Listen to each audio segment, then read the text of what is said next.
হাসান হুসাইন যখন 3 দিন পর্যন্ত খাবার না পাইয়া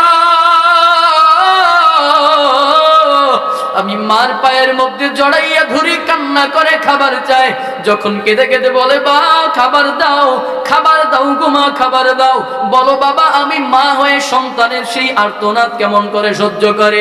পয়গম্বর বলেন কই আমার কলিজার টুকরা নাতি হাসান হুসাইন কোথায়?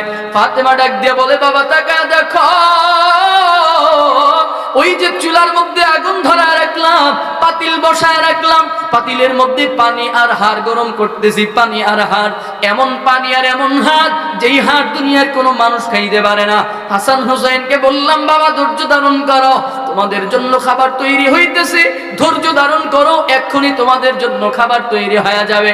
হাসান হুসাইন মাটির মধ্যে গড়াগড়ি করতে করতে, ধৈর্য ধরতে ধরতে, মাটির মধ্যে গড়াগড়ি করতে করতে মাটির মধ্যেই ঘুমায়া যায়। আপনার আমার পয়গম্বরের কণ্ঠের আওয়াজ পাইয়া হাসান হুসাইনের ঘুমটা ভেঙে গেল। কারণ আপনার আমার পয়গম্বরকে হাসান হুসাইন বড় মহব্বত করতো, বড় ভালোবাসতো। আপনার আমার পয়গম্বর হাসান হুসাইনকে বড় আদর করতো, বড় মহব্বত করতো। ঘুমটা ভেঙে গেলে হাসান হুসাইন আপনার আমার পয়গম্বরের গলার মধ্যে জড়াইয়া চোখের পানি ছেড়ে দিয়ে বলে নানা গো তুমি আসছো, তোমার কাছে একটা বিচার দিব, বলো নানা এই বিচারটা তুমি করবা কিনা, বলো বিচার দিব, বলো বিচার করবো কিনা।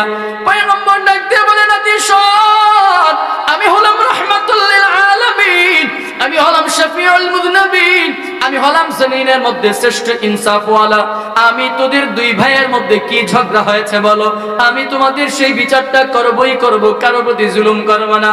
হাসান হুসাইন বলে নানা জানো আমাদের দুই ভাইয়ের জন্য তোমাকে বিচার করা লাগবে না, বিচার করতে হবে তোমার মেয়ের জন্য, তোমার মেয়ের জন্য। কি করেছে আমার মেয়ে, কি করেছে বলো। হাসান হুসাইন দুই ভাই এবার বলে নানা জানো তোমার মেয়ে কি কাজ করেছে জানো, তোমার মেয়ে আজকে 3 দিন পর্যন্ত আমাদের দুইটা ভাইকে খাবার খাইতে দেয় না। বলো নানা বলো এর বিচার তুমি কি করবা, এর বিচারটা তুমি কি করবা বলো। জানো কি বন্ধু জানো, তোমার আমার পয়গম্বর হাসান হুসাইনকে বললেন না রে নাতি না, এই বিচার আমি করব না, আমার দ্বারা করা সম্ভব না। হাসান হুসাইন বলে জানতাম নিজের মেয়ের বিরুদ্ধে বিচার, সেই জন্য তুমি এই বিচার করবা না।